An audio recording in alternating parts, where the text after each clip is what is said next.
Warm welcome to one and all. At the outset, I would like to thank Dr. Lalitha Madam and Dr. Ratnam and for giving me this wonderful opportunity to present this very innovative, interesting topic of biofilm in bacterial endophthalmitis. So we shall start this presentation with the definition. We are not able to see your videos, I mean your presentation. My slides are not visible, madam? Only you are visible. Your slides are not visible. Could you share your screen once? Yeah. You're able to see your camera, but slides. Okay. Okay. Yeah. Yes, we can see it right now. Yeah. Yeah. Thank you. The definition of biofilm goes as biofilms are defined as a community of sessile microbes held together by a polymeric extracellular matrix, which is an important terminology, adherent to a surface or an interface or to other cells that are phenotypically distinct from their planktonic counterparts. Actually, this biofilms is a survival mechanism of clinically relevant microorganisms. But surprisingly later, this ECM or extracellular matrix was not made mandatory with the exception of gut microbes. So why we need to learn about biofilms? According to the National Institute of Health, 80% of microbial infections have a biofilm-related etiology. This bacteria can shift from individual and free-floating or planktonic state to a community-like condition where they improve their ability to survive in a very harsh environment. Bacteria can also auto-aggregate or co-aggregate to form biofilms in pure or mixed cultures if no solid substrate is available for their attachment and growth. Shifting gears to the history of biofilms, these biofilms were earlier identified 3.4 billion years by Hall and Studley et al., and they were found to be important in the biogeochemical cycling process. Humans are an ideal perfect source of biotic microenvironments for bacterial colonization biofilm formation, more so in infectious diseases. And the history of biofilm goes with Antony von Leeuwenhoek, who stressed the importance of documentation, and even Louis Pasteur also stated about the presence of biofilms. But the exact terminology of biofilms was coined by this Canadian ophthalmologist or scientist who said that, who is really considered as a father of biofilm technology. We'll start with some of the basics so that we understand the nuances better. We will cover in terms of properties of the biofilms and the stages in the biofilm formation. The properties of biofilms, we need to understand certain basics. The members of biofilms are heterogeneous and vary in the stages of differentiation. And this helps in the exchange information of metabolites and the genes with one another. What it results is the diversity in the physiologies influenced by unequal sharing of nutrients and the metabolic byproducts. And the resultant end product is a subpopulation with increased tolerance to antimicrobials as well as environmental stress as the host immunity and the predatory microorganism that work on these organisms. The stages of biofilm is broadly divided into 5 distinct stages. The first one being a reversible process of aggregation of the planktonic cells over a surface, followed by an irreversible adhesion. The second one is irreversible, first is reversible. Third is the formation of microcolonies, and later they go on to form a mature biofilm, and later for metastasis they can detach and disperse to the other cells. And this process is elegantly captured by this pictorial presentation, and where there is the initial attachment or adsorption leading on to monolayer formation, and then to microcolonies. Later on they fuse to form macrocolonies and disperse cell. So how it happens, it is because of several interaction of van der Waals forces. Some were specific interactions like polar attached cells and binding to several receptors, And it actually involves a distinct process of elongation, surface attachment, retraction, and flagella mediated spinning process. So all these processes of polar attachment, changes in the phenotype and cell body contact, or changes in the orientation and adhesion to the surface are interesting to the microbiologists or molecular physiologists in the process of proliferation, colonization, aggregation, and microcolonies. But as a clinician, where we are interested is to note the biofilms, how it aids the immune invasion. So to focus on this area, it actually aids the organism for the induction of anti-inflammatory status by the macrophages using the anti-inflammatory polarization or myelin-derived suppressor cells. It also secretes proteases that helps in the degrading process of immunoglobulins, cytokines, chemokines, and the complement process. The importance of knowing all these basics is because in our IOL-related endophthalmitis, the surface of Pseudomonas aeruginosa is considered to be highly hydrophobic, whereas Staph aureus is hydrophilic. This is a basic elementary microbiology we need to know. And the surface property of a solid object favors colonization by one microorganism over the other. For example, when a hydrophobic IOL might behave differently with aeruginosa versus Staph aureus. So we shall deal with that towards the later part of the presentation. What is ECM secretion? It is composed of polysaccharides, lipopolysaccharides, proteins, and the extracellular DNA. And there are several genes like PIA or polysaccharide intracellular adhesions. This is an important gene called ICA ADBC focus, simply called as ICA focus, or AAP protein. This is a different AAP, accumulation associated protein, and BHP or biofilm associated homolog protein.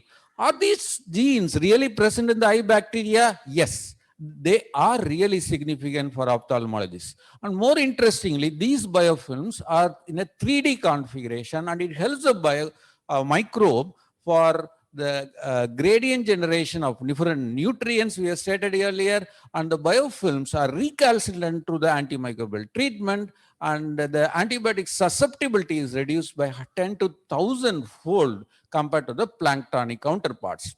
And actually, these mature biofilms have distinct properties to evade the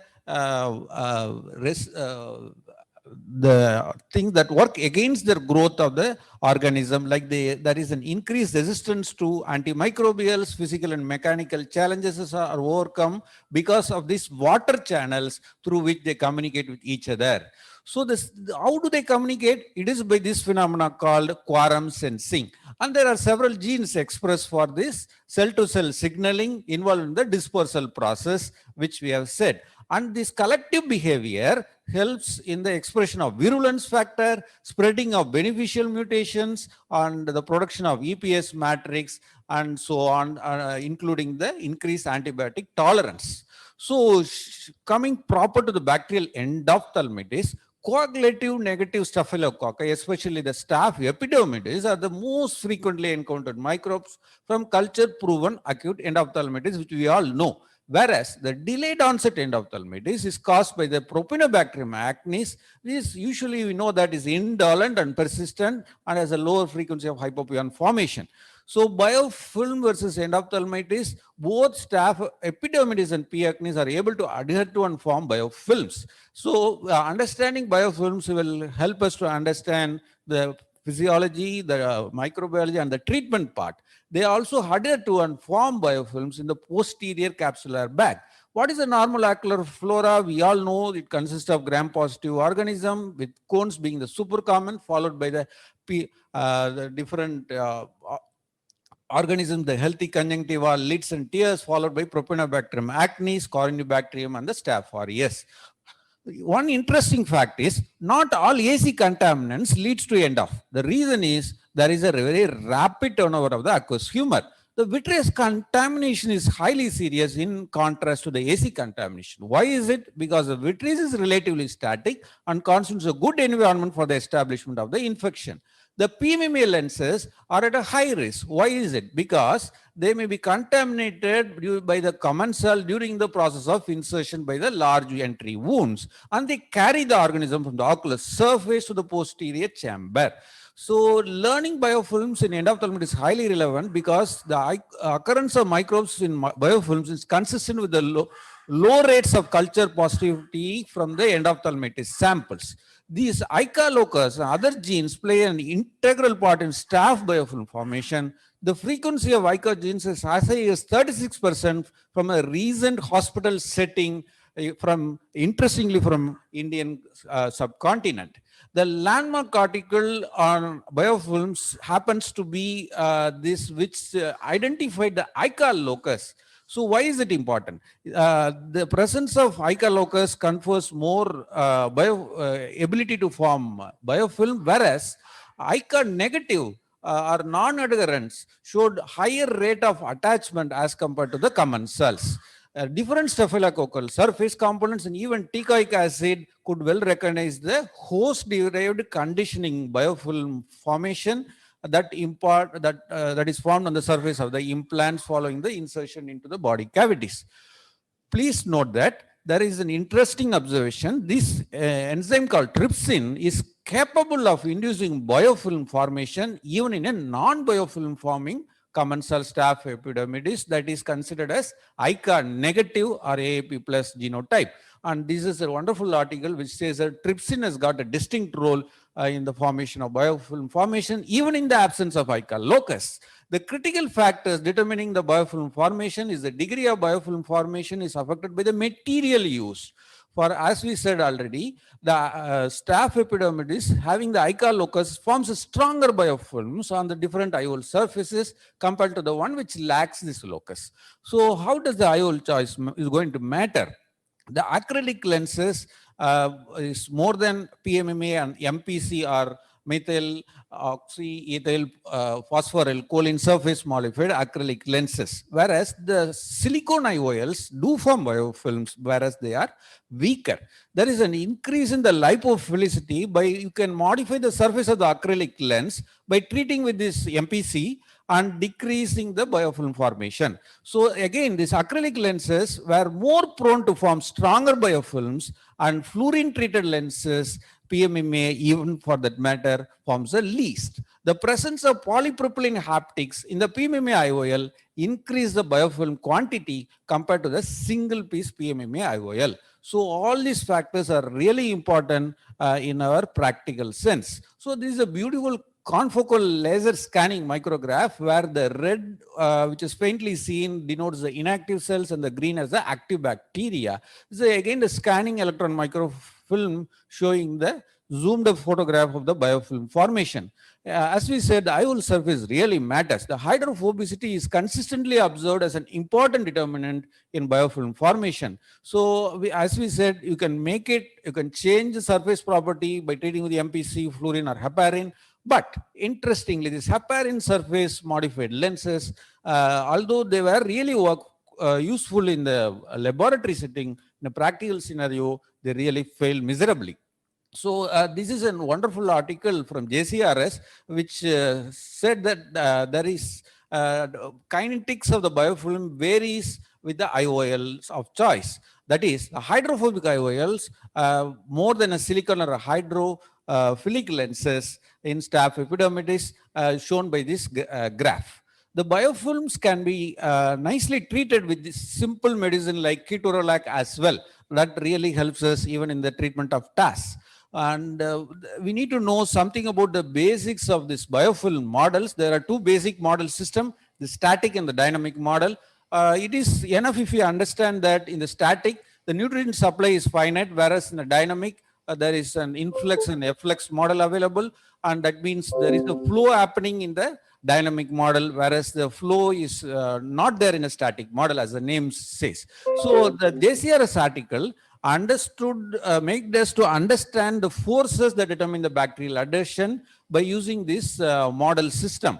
So there are actually earlier model, DLVO model, thermodynamic model, extended DLVO models, which had a lot of flaws. They are not replicable in the in vivo, in vitro conditions. So what these JCRS authors did was they determined that there are different variables involved in the biofilm models. They could vary from a medium composition, temperature, osmolality, and the hydrodynamic forces. So the staphylococcal strain were classified as biofilm negative in vivo can interestingly form a biofilm phenotype under the right conditions. And that's why the earlier DLVO models were considered as a failure, whereas the dynamic models are considered as a success. Clinical staphylococcal strain isolated in association with biomedical device infection can form no biofilm in vitro in non-physiological conditions. So how there are various factors involved also need a mention on the role of plasma in different biofilms. Different proteins have different effect. For example, albumin protein is going to have an inhibitory action, whereas the fibronectin, fibrinogen, and platelet facilitate the adhesion of the staphylococci. But contrastingly, for cones, the plasma precondition inhibits the initial adherence step, but the presence of plasma protein in solution support the formation of the robust biofilms.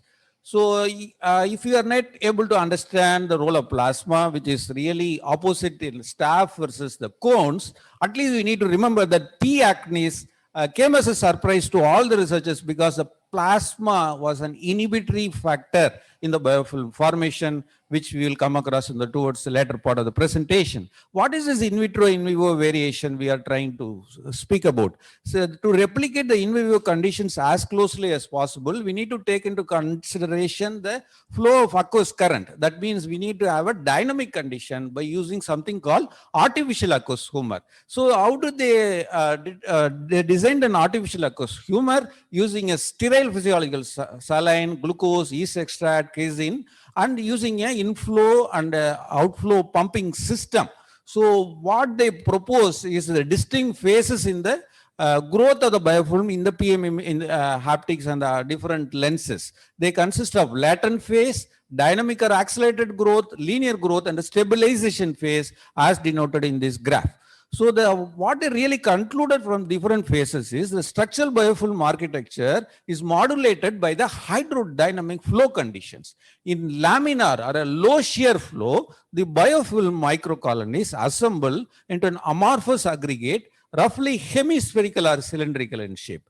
In contrast, in a turbulent or a high flow condition, the circular symmetry tends to diminish, and in contrast, we have a filamentous streamers are formed.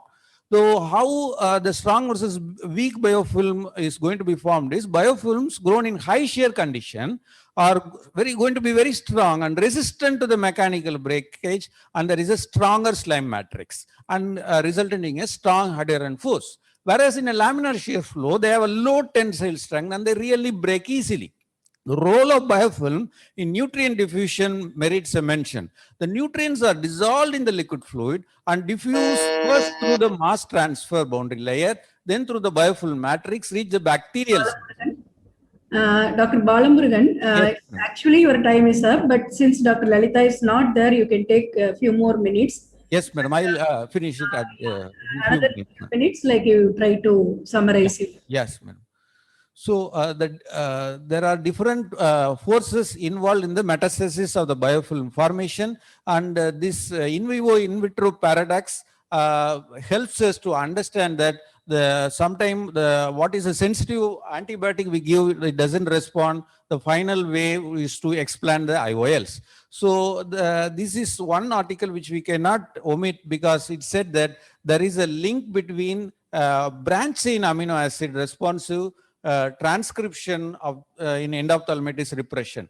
What they proposed is the addition of the branch chain amino acid to postoperative eye drops could reduce the progression of endophthalmitis. That is an interesting observation from this article. So let us see a few slides on the various specific biofilms. In the Enterococcus, we know it has poor prognosis. In vitro studies have demonstrated that the Enterococcal fecalis forms a robust biofilms and the recurrences are proven. And the Pseudomonas is less susceptible to the acrylic lenses, as we said, because of the hydrophobicity and hydrophilicity difference. What is unique in the biofilm of Pseudomonas is it's not directly associated in the pathogenesis, but likely places a reservoir for contamination. So Propionibacterium acnes is something interesting. There are different genes identified and they form a filamentous structure. As I said earlier, this plasma is found to be an inhibitory action. Whether or not this role of plasma therapy in treatment of P. acnes is something which we need to innovate in future. So this is my own case of P. acnes. There is a biofilm adherence and appropriate treatment. We are able to pick up P. acnes because of the poor response to topical steroids and with the PCR. So, and interestingly, they had a characteristic dendritic keratic precipitates, and in the colonies were yellow tan in the blood agar. So, we also need to keep in mind the beaded fibrin membrane, which is characteristic, is also seen in fungal sarcoid toxoplasma. These are the various genes which was detected using genomic sequencing in the biofilm formation. And there is a whole lot of world happening in the researches around biofilm. And what is the future of biofilm? This will be my last slide. The diagnostic procedures needs to be revamped to understand and detect the biofilms, and the testing of antibiotic susceptibility needs to take into account the biofilm state. Sorry to interrupt, Dr. Traditional Murugan, approach. but I would request you to please sum it up in next 1 minute. The study or determination of the efficacy of treatment against organisms that grow in sessile communities should use biofilms and not the planktonic cells. It shall help us in planning novel treatment models in future. Thank you so much. Thank you, Dr. Balamurugan. Now you can stop sharing your. That's a very elaborate presentation on biofilm and its importance. Of course, we need not say this is a very, very important field in future. Now I invite Dr. Saravanan to talk on the endophthalmitis part of the session. We can have questions and discussions later if we have time. Thank you, madam. Thank you, madam. I just share my screen. Yeah. Are you able to see my slides now? Yes, Dr. Saravanan, we can see your slides. Yeah, mainly we'll be talking about the various challenges when you see a case of your own surgery or a post-trauma or even endogenous. When you have some patient sitting like this in your clinic, the first thing is you are totally at a loss of how to proceed with these cases, especially if it's your own post-operative case. You always, your heart rate goes up, BP goes up. And so what are the challenges we face? First is to a diagnostic. I mean, what is is it really a infection or a severe inflammation, or and what is the source? Then what organism is causing this? Then what be other challenges, meaning once you diagnose, then you have the challenge of how to go about salvaging this eye, both structurally as well as visually. What are the medicines available, and if indicated, surgical interventions also. So first question when you see a case like this is whether it's because of the microorganism or just inflammation because of the surgery. So this you can look at the patient's surgical history and decide how much you have manipulated inside the eye, and if there's any remnant cortex or a nucleus drop into the vitreous cavity. So all this will give you an idea of whether we are dealing with inflammation or infection. And also you may have to make a call on which segment is more involved. Sometimes you may have a totally occlusio pupil because of FM and all those things in the anterior chamber, and the pupil is occluded. But the vitreous cavity can be totally clear, so it becomes a little bit easier to manage. So in these cases, to assess the posterior segment, you may have to do a ultrasound B scan examination to look at the posterior segment and decide what is the how much is involved and what is the best way to go ahead. Here we're just showing cases of like again you can see a case of scrawled up capsule with a retained lens in the just inferior to the pupil, which was sitting there and producing recurrent bouts of inflammation. And ultrasound was able to show the hidden lens remnant just behind the pupil. So you may have to do a proper examination to identify the exact cause. Once you know that this is causing, then it becomes relatively easy. In one more case, you can see some bits of cortex sitting and producing the reason for the inflammation just beneath the iris in the inferior quadrant. Now we know that you're not dealing with the infection, and it's much more easier to deal with this case, and can go ahead and removing. If the small bit, you can just cover up with steroids till the cortex bits gets absorbed. So one more thing which you have to keep in mind is the toxic anterior segment syndrome.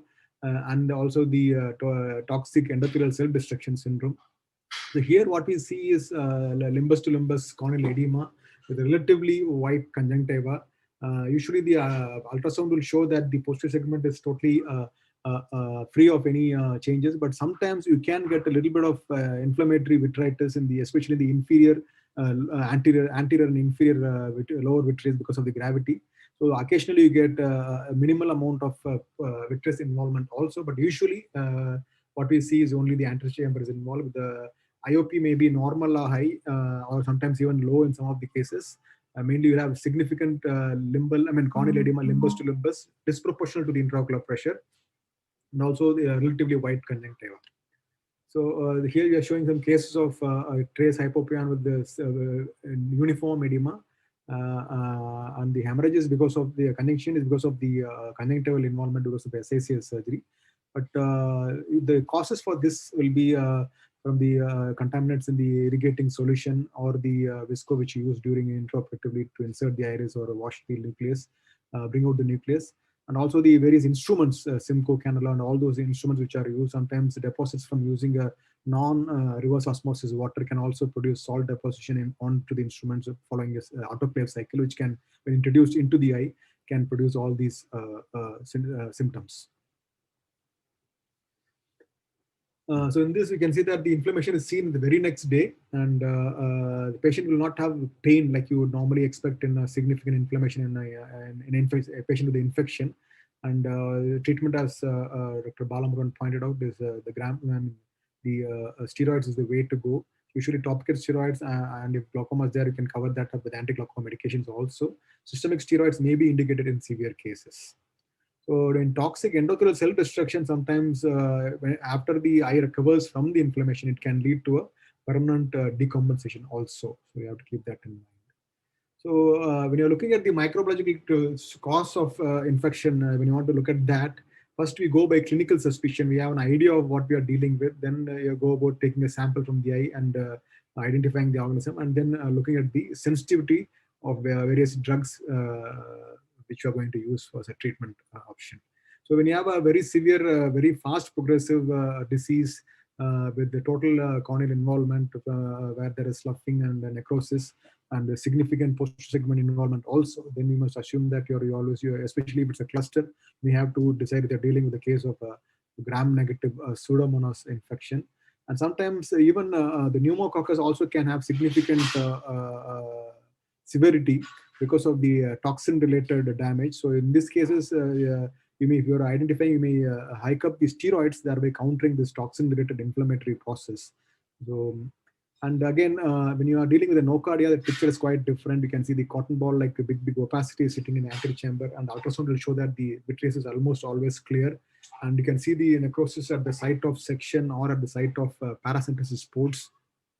Then you know that, and again, relatively white eye compared to other infection, then you know that you're dealing with a nocardia, especially when the patient is a very frail old person with a very low body weight and sunken eyes. These are usually some of the cases where nocardia is more predominantly affect these patients. It's just showing a case of one of our cases where we had, I can see the typical cotton ball opacities, and you can see that the top anterior chamber is superior anterior chamber is almost normal, just very confined. So both the conjunctival and the anterior chamber inflammation is usually quite less in the initial stages. So it will be almost simulating a fungal infection also.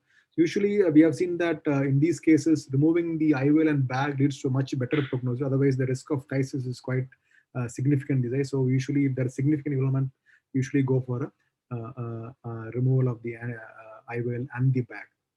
Sometimes when you're doing a vitrectomy in these cases, the nocardia can localize in the ports, and this is one case where there was secondary scleral abscess following a vitrectomy in one of the eyes, and applying cryo and debridement led to resolution.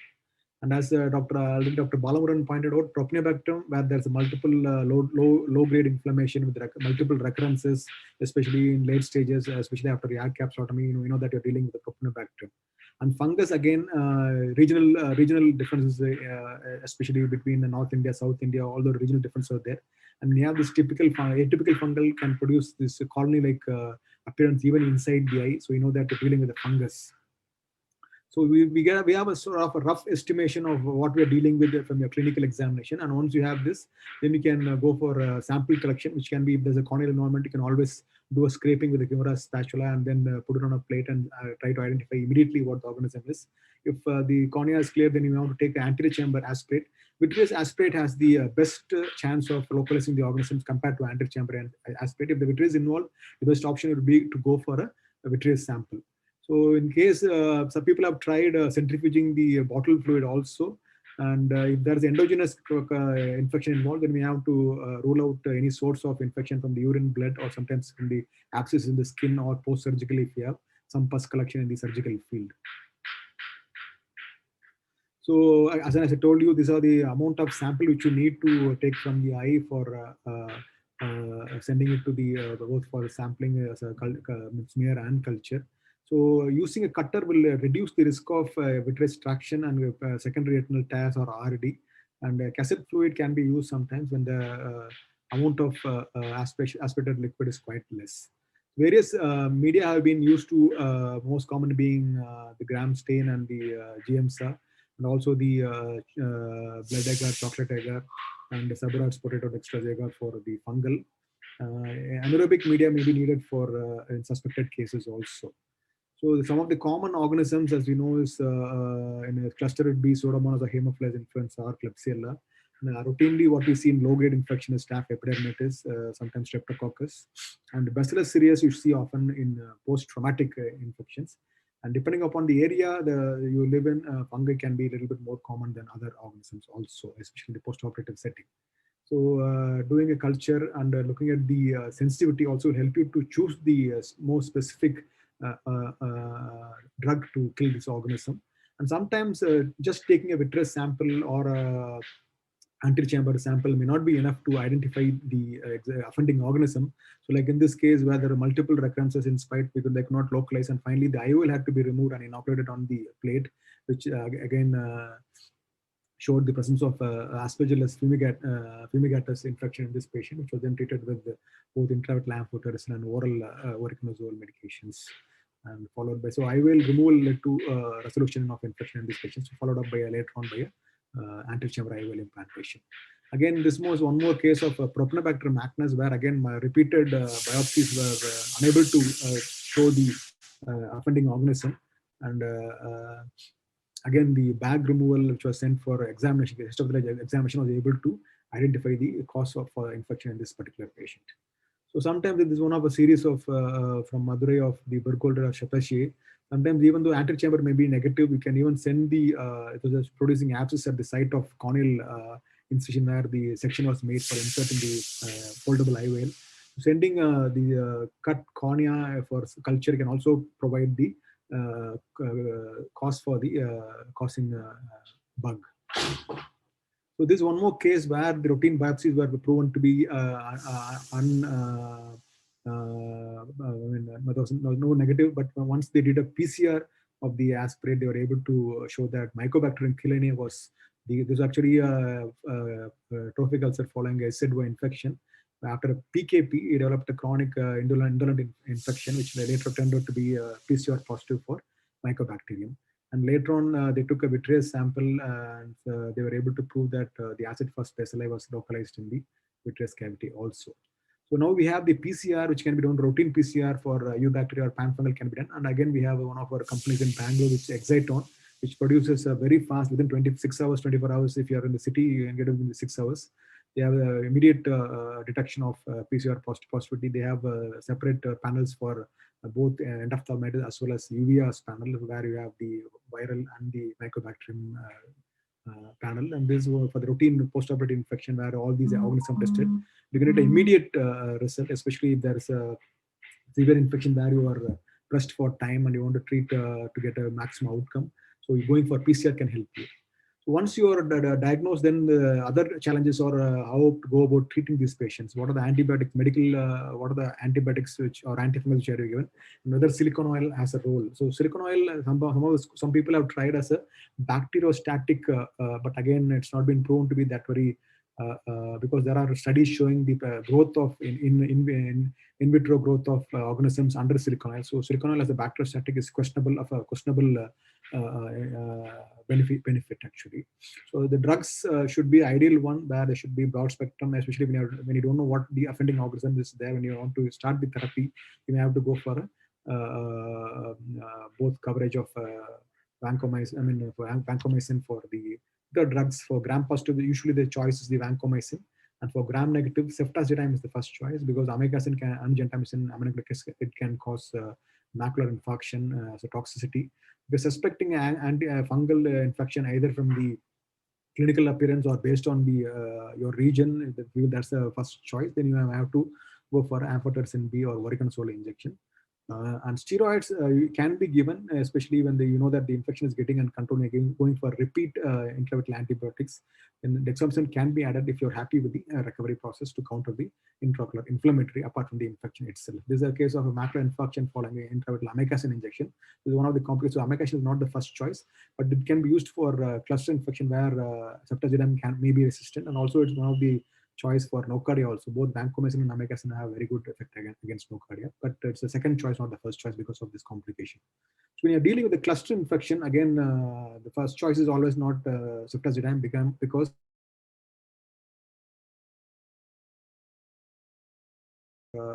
powerful drugs in these scenarios. So usually we prefer to go for a piperacillin tazobactam as your the first choice, because in cluster, is especially with a significant corneal one where you're suspecting gram negative infection, piperacillin is the first choice rather than going for amikacin or ceftazidime.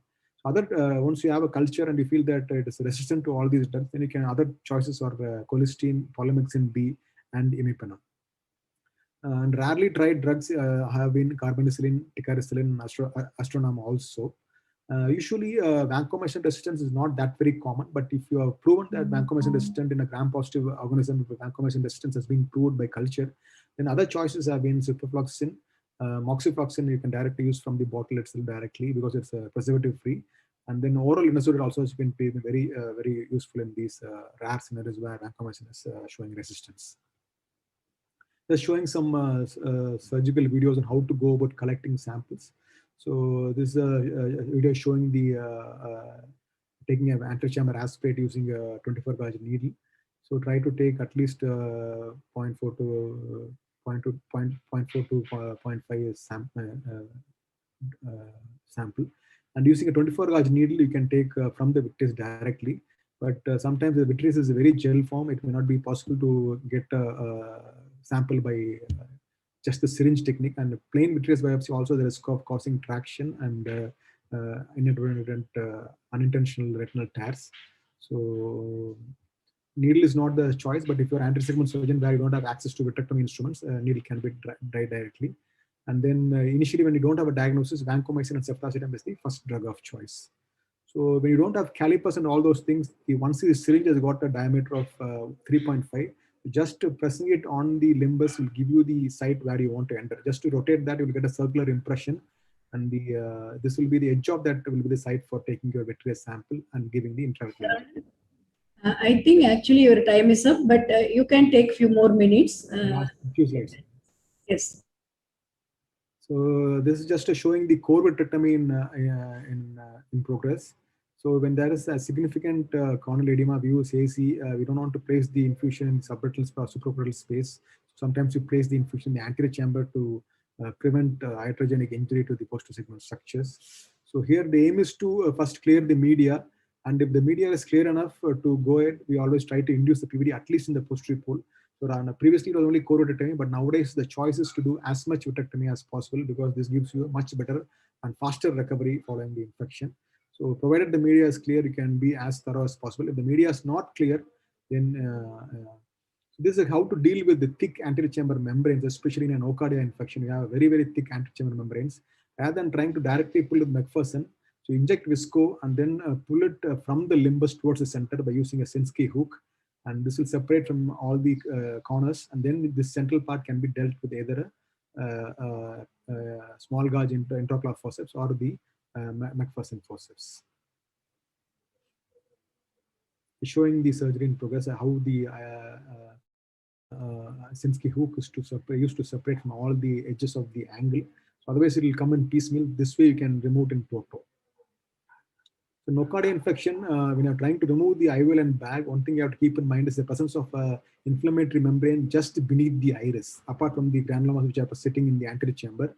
So in these cases, you have to remove, first address the anterior chamber FM and the granulomas, and then go into the sub-iris plane, and then inject more visco and address the membrane just beneath the iris.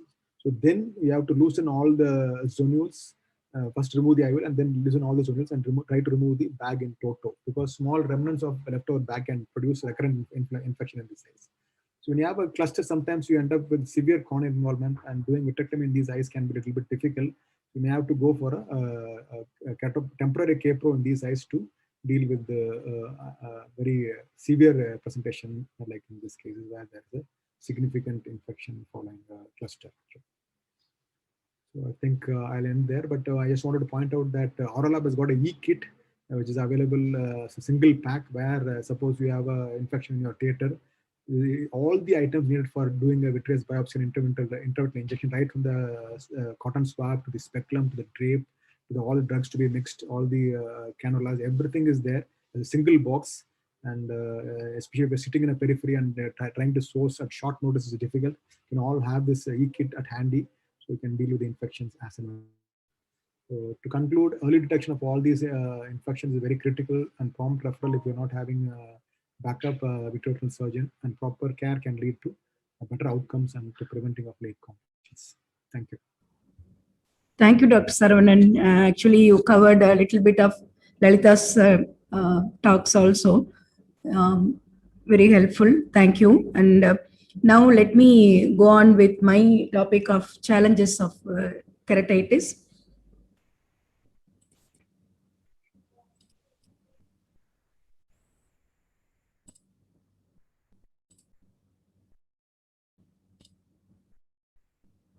Okay, now in case of keratitis, often we come across, and nowadays we come across multi-drug resistant organisms.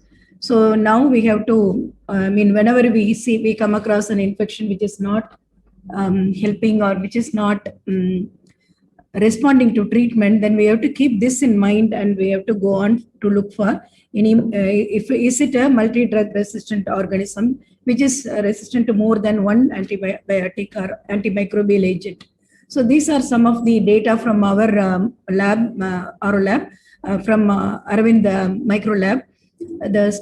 Most commonly we come across Streptococcus pneumoniae and Pseudomonas aeruginosa in the infections.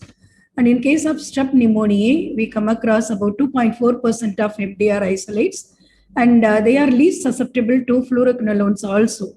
That we have to keep in mind. So usually the antibiotic which comes to our help will be the vancomycin, and also to some extent chloramphenicol also is susceptible. They are susceptible to chloramphenicol also.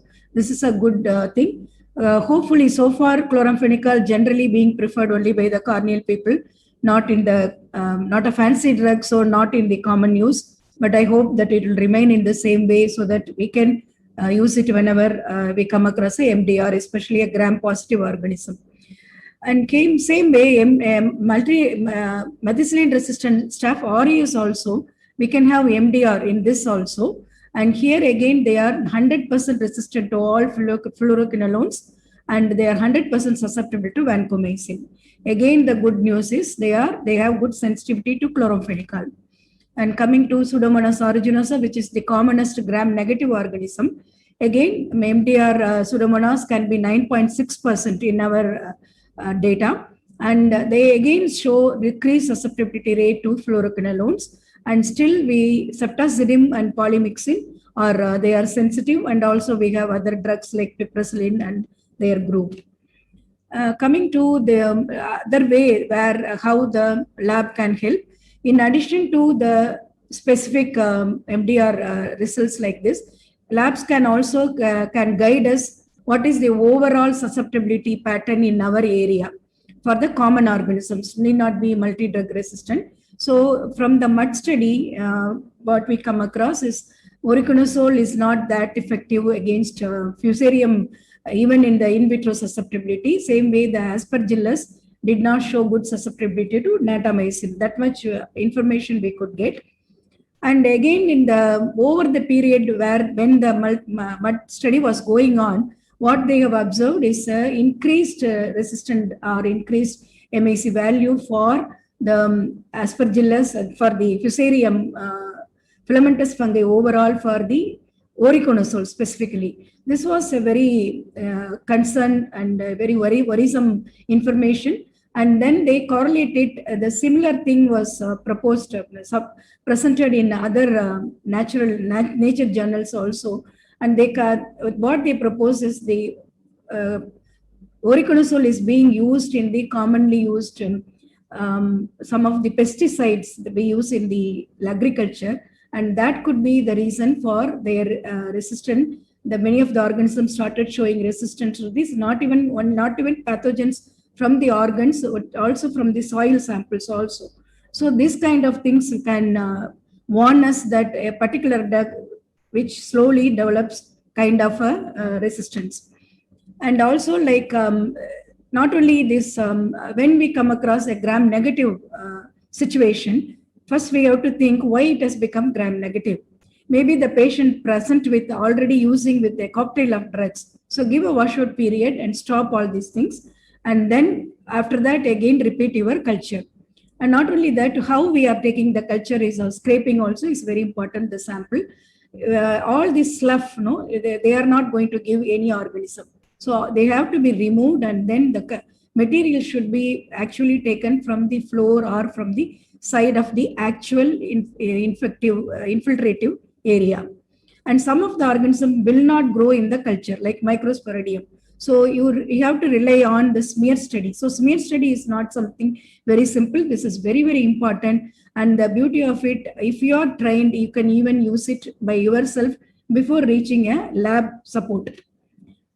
And some infiltrate, some of the material may be very difficult to get. They are very deep or in the anterior chamber or in the cornea. So we have to go for a biopsy, and then only we can, if it is a biopsy, not only for culture, we can also use it for histopathology and find out the organism. So that may give a clue. And other options, of course, if we have the facility, we can go for confocal, which also will be very helpful in identifying the fungi and Acanthamoeba cyst and even nocardial filaments. And how a lab can help in PCR and other things later in one slide from Dr. Lalitha, I will try to cover. And also we have to, as clinicians, we have to use our clinical acumen to identify some of the organisms by the history as well as from the typical clinical picture. We can try to identify the organism. With that clue, we can go ahead and treat. And also look for some atypical organisms like atypical mycobacteria. If you look very carefully, you can see this broken windshield or spoke-like extensions of the infiltration at the margin, which can give us a clue. Usually this is infection post-op cases, like post-LASIK or post-cataract surgeries and other things. So wound infection is very common with atypical mycobacteria. So that is another clue with which we'll try to diagnose. And microsporidial keratitis, again, this is not a new entity anymore, but still there are many times it is missed out. Microsporidial keratoconjunctivitis may be easily diagnosed with, which may be mistaken for adenoviral conjunctivitis, but often nowadays people start recognizing it. But microsporidial stromal keratitis often mistook for viral, and if whatever you think as viral is not responding and the picture is like this, like a granular cloudy appearance, suspect microsporidiosis. The only way we can diagnose is by smear. It will not grow in culture, or by histopathology. So we may need to go for corneal biopsy and go for histopathology to diagnose this organism. And often this organism, recognizing this is very important because it's very rarely respond to medical therapy. So we may have to go for early surgical intervention also. And also Pythium, again, this is no more a new organism. Nowadays it's well recognized, and whenever you come across something like fungus, keep in mind, and if it is progressing very rapidly, keep in mind about Pythium possibility. And also it can present as a PUK also. So that in that situation also, we have to suspect pythium and look for it. And your laboratory should be well trained to recognize this organism. And then, of course, again, we have to go for early surgical intervention. Often, because your regular antifungal agents will not work here, we have to go for some of the antibiotics, but still our experience go for an early surgical intervention. So that we have to keep in mind and recognize early. And also we have to keep in mind about some of the non-infectious conditions. It may be like bee sting or something which can induce an immunological reaction. And of course, other marginal keratitis, a PUK, which can, and sterile melts, all these things we have to keep in mind. And when we are suspecting infectious pathology, but it is not responding to as we expected. And also, like, if it is still remaining culture negative, assess, like, what you see, what medications are already used, and if it is responding properly, like, just go ahead with those medications. But if the person is using a cocktail of medication, then you stop one by one and see the response, and then accordingly you proceed. And also keep in mind about the other problems which can hinder healing, like ocular surface problems, neurotrophical problems, and attend those things also. And then accordingly you can treat. And also, like, we should not shy away from surgical intervention.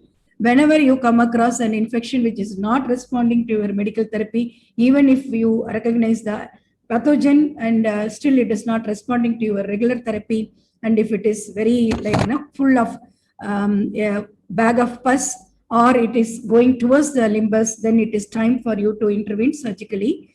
And early surgical intervention in such cases will not only give a clear graft, and also it will give, not only we can save the globe, we can also get material to properly assess the histopathologically the organism and the severity of the involvement. And this is the slide which I was talking about. This is what Lalitha is about to talk in detail, but I can give just a gist of it. The labs now have gone for next generation sequencing, which is targeted sequencing or deep sequencing. So here with this, they can even identify newer pathogens. And this is a study we have done in Coimbatore, in which all the unidentified organisms were subjected to this sequencing, with which we could come across some of the Aspergillus species which were not reported in keratitis before. So these things, how they are behaving, we don't know. Still, we have to, in detail, we have to study clinically also. But these things, like when we come across an Aspergillus which is not responding to our treatment, it may be due to one of these newer organisms. And also this deep sequencing will help in analyzing the antibiotic or antimicrobial resistant pattern also. It may, because we can identify the genes which are responsible for a particular organism's virulence, and also the mutation which occurred in that, which may be the reason for the resistance, and that also can be identified, and we can accordingly we have to alter our treatment pattern also. And the labs nowadays have gone for proteomic testing also from the tear film or from the tears and other things. They can go for biomarkers, both host biomarker and pathogen biomarker, with which they are trying to identify not only the organisms even before the culture grew, and also, like, they try to identify the prognosis also.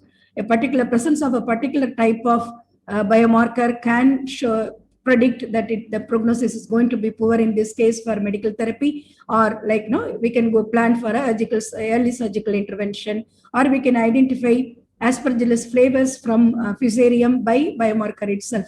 These are possibilities which are these studies are going on in our lab. And also now they come out with smart probes, which are, like, typical.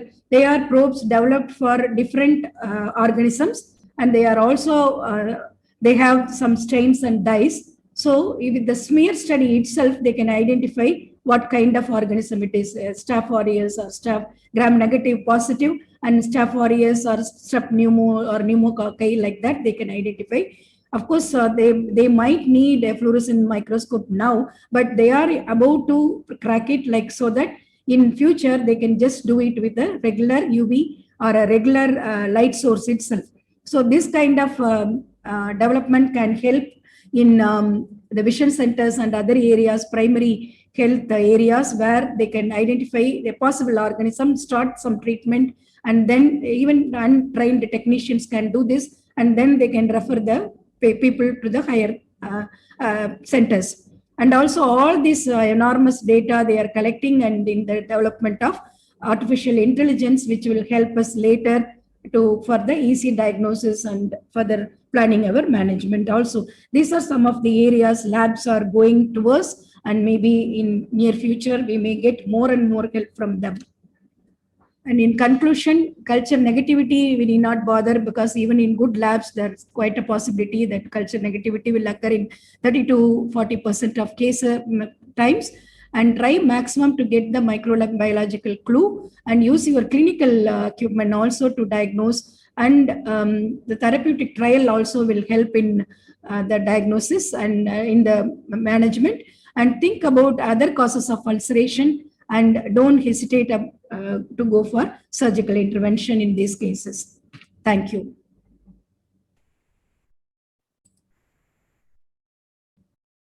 So we, since Dr. Lalita is not in as with us now, maybe with Saravanan and Balamurugan, we can have a short discussion, anything like that. For Balamurugan, I thought, Balamurugan, do you think like this biofilm things, what I understood, like they are very important even in the, as Saravanan mentioned, the TAS formation, the cases where we have TAS, or in the sterilization process, they may be the reason for sometimes, no, when where we can get some problem in the sterilizers and even other way of sterilizing our instruments and other things. Do you have any idea about it?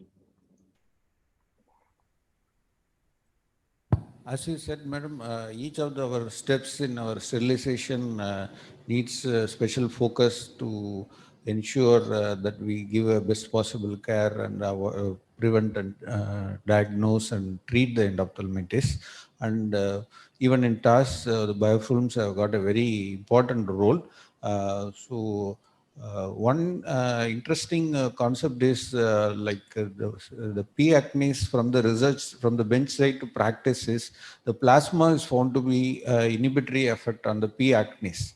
So there are varied treatment strategies, algorithms available for the P. acnes, which Dr. Saravanan will agree. Earlier, people used to do a lot of explantation of IOL in very, very severe cases, and even intracameral wash, and some people used to leave the bag and just explant IOL, some remove everything, and there are varied approaches. And one interesting area from bedside to practice is use of plasma in treatment of those P. acne cases, proven by PCR or by appropriate culture.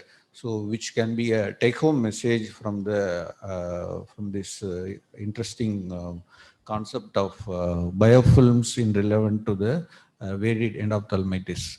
So there are a lot of scope for research, and we need to tailor our lab condition to detect the variation between the growth of the organism in biofilm versus our traditional growth medium.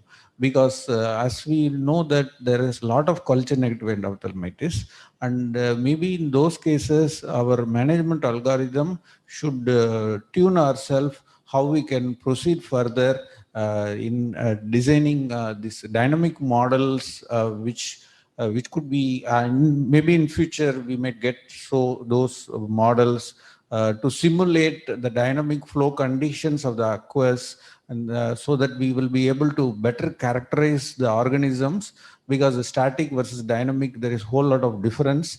And even the identification of those locus, like the ICAR locus, will help us to identify the prognosis of the index patient which we are dealing with. I hope I answered your question. Yeah. Thank you. Yeah, and about this plasma, maybe Saravanan can, I think, take part in that also. Once we diagnose propionibacterium within the eye, how actually we can do the plasma therapy.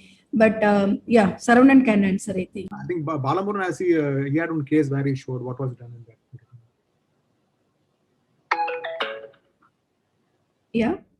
Balamurugan? Yes, sir. Yes, sir. Like you, Please were tell me, sir. you are having your own case, you are showing one of your. Yes, sir. Yes, sir. I did not try plasma, but after reading this article, I was wondering whether we should try that. I haven't tried. Injecting plasma into the anterior chamber, is that? Yes, sir. Yes, sir. So, can it be one of the treatment approach in future? I don't know. I have no personal experience in this. We have been injecting other components like both dextrose blood, platelet-rich plasma into the vitreous cavity onto the retina. So probably this can be tried in the anterior chamber as well.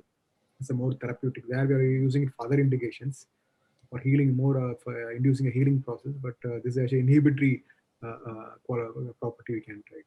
Madam, I had a question for you also. Yes. Regarding pythium, madam, like suppose a general ophthalmologist is there, what are the features to suspect pythium, and how do they go about confirming the diagnosis and the treatment? Like you're sitting in a periphery where you have a sort of an indolent infection. Yeah, pythium, usually the clinical picture will almost mimic like fungal keratitis when they see. One clue is that it will progress very fast, and sometimes it will present like it will start as a gutter in the periphery, like a PUK. It can be mistaken for a peripheral ulcerative keratitis, and they may start steroid. That's where the problem might start. And not only that, even if they recognize it as infective keratitis, the initial clinical picture will be the tentacle-like peripheral extensions, which will mimic our feathery edges of the fungal keratitis. And satellite, like a satellite lesion, no? There are also like small white, small granules kind of thing can be there away from the edges. So these are really confusing things. Now only we started, even corneal specialists, we started recognizing pythium like as a separate entity since the last 2 years or something. And then one thing what we used to think, like, very fast progression.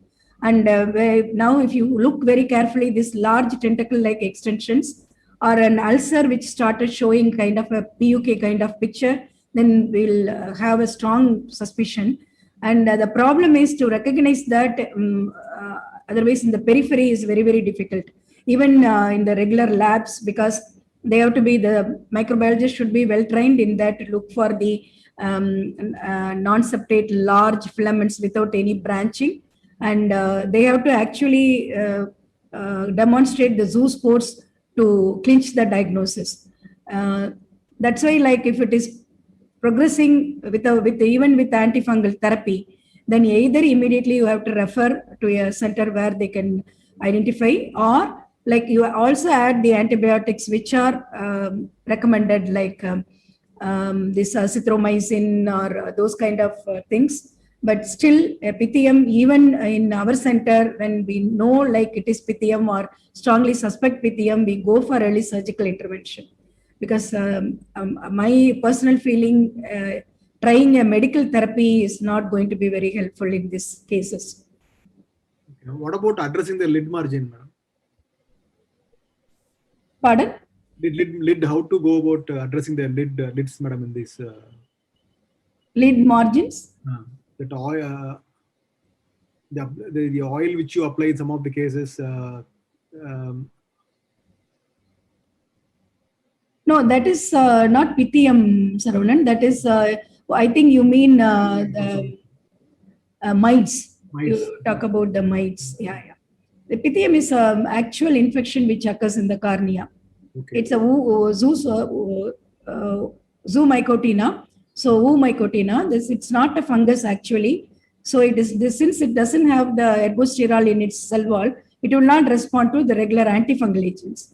So you have to go for antibiotics there, certain types of antibiotics, but still my feeling it's better to go for a surgical intervention a little earlier, because it's quite invasive and very often recur even after a TKP or something. So it's very difficult to manage. I have one question to you, madam. Can I ask it? Yeah. Yeah, yes, go ahead. Actually, you had a publication, I think a decade back, about lens abscess. Yes. Lens abscess, you have a case series from Coimbatore, along with, I think, Lalita madam, about lens abscess. Some of them progress to endophthalmitis. So how often do you see them right now? And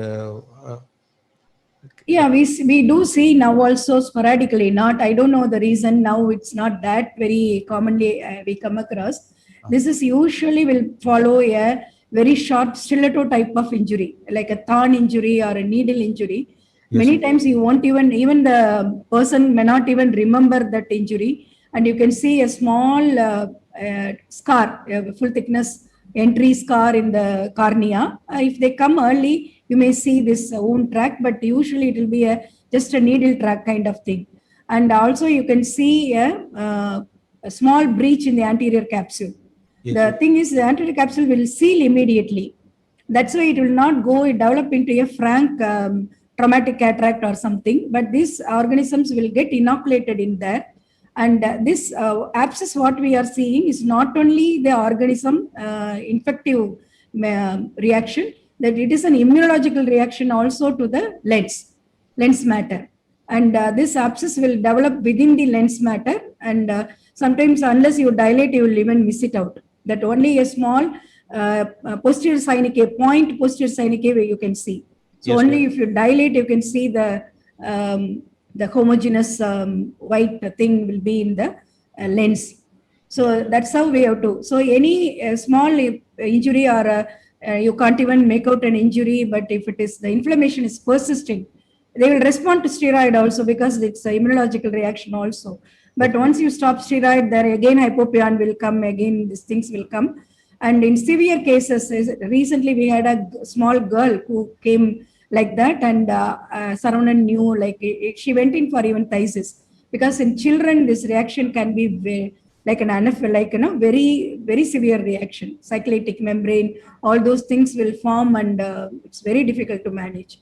Yeah. So Like that's what I asked that was, it is very relevant because there is one article by Joseph Eye Hospital by Amjad Salwan, which said that there is a specific sign called the dumbbell sign, the B scan, that can help to predict the cases of lens abscess that can progress on to become endophthalmitis. So we need to pay attention to pick up those dumbbell sign in B scan and do an early vitreous tap and appropriate intervention.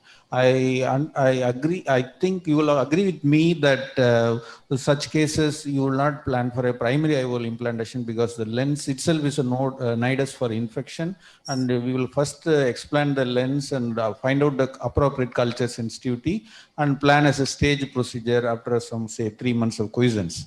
So the point which I'm trying to embark on this lens abscess is, once we identify a specific organism and we are planning as a secondary IOL, say after 3 months, the IOL of choice should take into consideration the exact organism which has a property of hydrophilicity or hydrophobicity. So because that will help us to prevent the recurrence of the same organism that we need to keep in mind in our future planning of treatment, which I think will be a take-home message. Thank you. Dumbbell And another thing, these cases, as you mentioned, once we recognize the abscess, we have to go for immediate drainage and removal of the cortex and other things. Like we have to go for a surgical intervention and preserve the posterior capsule as much as possible. But the anterior capsule, you can see a large area of exudate behind the iris, the anterior capsule area, perilenticular exudate, that has to be removed either with a vitreous cutter or with regular instruments, and then allow the eye to become quiet. Whatever be the organism, our experiences, even if it is fungus, these cases need some steroid also for the inflammation to subside, and later we can go for a lens implantation. Yes, Saravanan. Dumbbell shape is mainly because of the hydration of the lens. This can even be seen in sometimes in the what do you call the pacomorphic lens types also, where the lens is totally hydrated, either because of injury or because of infection. So when the anterior capsule is ruptured, it gets hydrated, and that leads to, it's not specific for the infection itself. Any cause for hydration will produce this sort of. Yes, sir. Yes, sir. I agree with you. And those others said that those cases had a higher progression rate to endophthalmitis. And yeah, so I agree with your point, sir. Yeah, this is a very interesting clinical entity. Many times will be missed out also. Yeah. The take-home message which I will add on is those lens abscess in future when we diagnose, I think we need to clearly document in the modern era with anterior segment OCT so that we better characterize the lens abscess and do a larger case series with come up with a distinct publication, which we see in Pondicherry a lot of cases of lens abscess. We see 2 or 3 patients of lens abscess every month, and I mean, we will be the largest center coming with this interesting entity, which the other tertiary eye care centers might not see. Actually, we need to plan for a collaborative publication in future. But what OCT do you use? Routine OCT or the Weissenstein? Yes, OCT, anterior segment OCT will characterize the heterogeneous opacification of the cataract with distinct pus formation, as madam has outlined. And it will also help us to qualify the lot of time there will be a tenting of the iris with Synechiae A, and the asymmetry in the anterior chamber depth will be there around that location of the lens abscess. So this is one lacuna in literature which we need to really work on for a future publication. Yes, I that's think there was some controversy on the terminology, how pus collection in the lens can be called as an abscess. I think there was some controversy whether it's the correct terminology to be used. I think there was some issue in one of the meetings, I guess. This terminology, actually, when I started recognizing this clinical entity, I referred, I think, long back, some very sporadic 1 or 2 publications only came, and in that they mentioned, and that's why like perilenticular, I put it as a perilenticular. It's not only lens, within the lens, it's also outside the lens, near the adjacent to the anterior chamber, it was there. That's how like the posterior chamber actually outside the lens, and that's how like I. Very true, madam. Very true, madam. The terminology they coined was iridolenticular abscess, and one interesting area which nobody has thought about is doing PCR in the iridolenticular abscess along with the ASOCT, and that will turn out to be a very miraculous publication in future. Yeah, not only PCR. My suggestion, like the whole area of that capsule, because the whole thing will be sitting on the anterior capsule in that area. If we can cut and send for histopathology also. Because when I was referring for this, I could find some, I think in PEPOS or something, a lens associated uveitis is one chapter, in which this same thing was described in detail. It's an old publication, and they mentioned this is it's a granulomatous reaction. In there, they mentioned that in children it can go for phthisis also, that kind of a thing. Yes, thank you for bringing out. And anything else, or maybe we can call off this session with this. Thank you, ma'am. It was really an eye-opener to listen to all the talks, and really appreciate your time and efforts. Thank you. All right. Thank you so much, Dr. Revati, and thank you so much to all the speakers for finishing it under time. We highly appreciate this, and we can hand over the session on time to the next speakers. Thank you so much, Dr. Revati. Thank you so much, Dr. Murugan. Thank you very much for your help.